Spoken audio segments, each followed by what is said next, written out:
Kappede paigaldamist võib alustada nii ülemisest kui alumisest kappest. Täpselt sellest kappest, mis esimesena kotist kätte on juhtunud.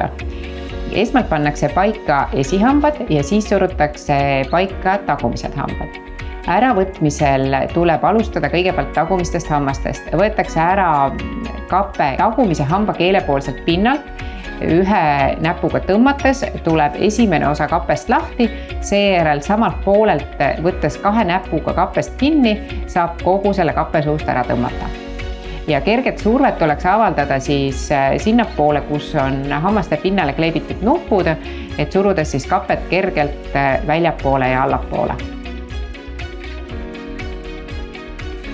Chewies aitab kiirendada ravi, seetõttu on soovitav Chewieseid närida iga päev 5 minutit.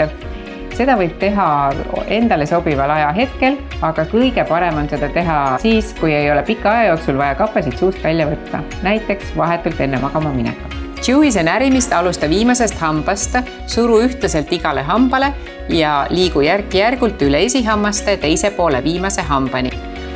Kui sa tunned, et mõni koht ei lähe täpselt kappesse, siis seda kohta suru Chewiesega rohkem.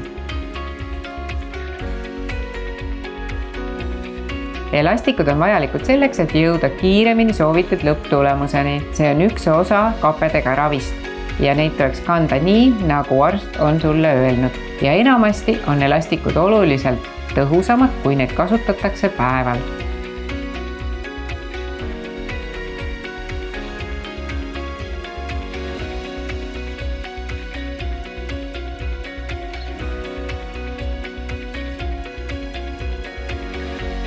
Iga kappe on paigaldatud eraldi kotti.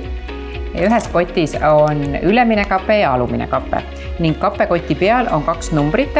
Esimene number näitab kappe järjekorra numbrit, mis hetkel kasutuses on ja teine number näitab hetkel tellitud kappede koguhulka.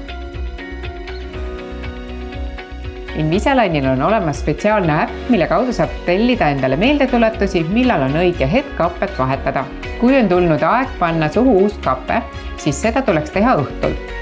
Esmalt pesed hambad puhtaks, seejärel paned uue kappe suhu ja närid 5 minutit Chewiest. Miks on vaja panna uus kappe õhtul?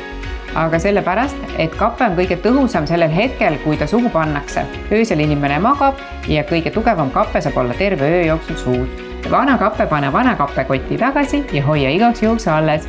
Võib-olla sa kaotad järgmise kappe ära ja sa pead vana kappe uuesti kasutusse võtma.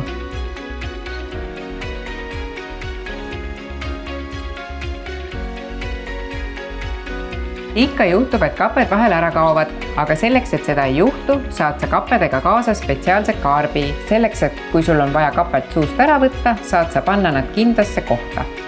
Kui juhtub, et kappe läheb kaduma, siis võta kasutusse järgmine kappe.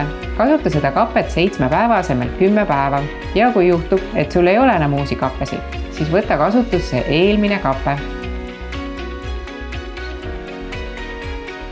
Hommikul ja õhtul, kui sa pesed oma hambaid, pese ka oma kappesid. Võta eraldi hambahari ja kasuta kappede pesemiseks vedelseepi.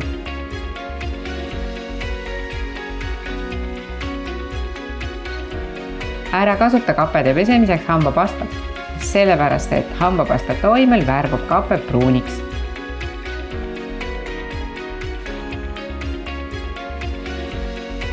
Kappedega ravi ajal võid sa süüa ja juua kõike.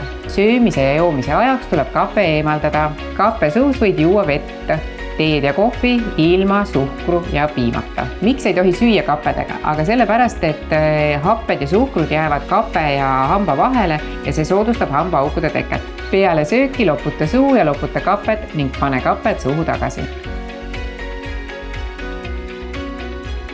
Esimest kapet kasutatakse 2 nädalat, kõiki järgnevaid kappesid 1 nädal. Teatud juhtudel kasutatakse kappesid kauem, vahel 10 päeva, vahel 2 või 3 nädalat. Soovitav on järgida arsti nõuandeid. Näeme Kliinik 32 sirgete hammasteni.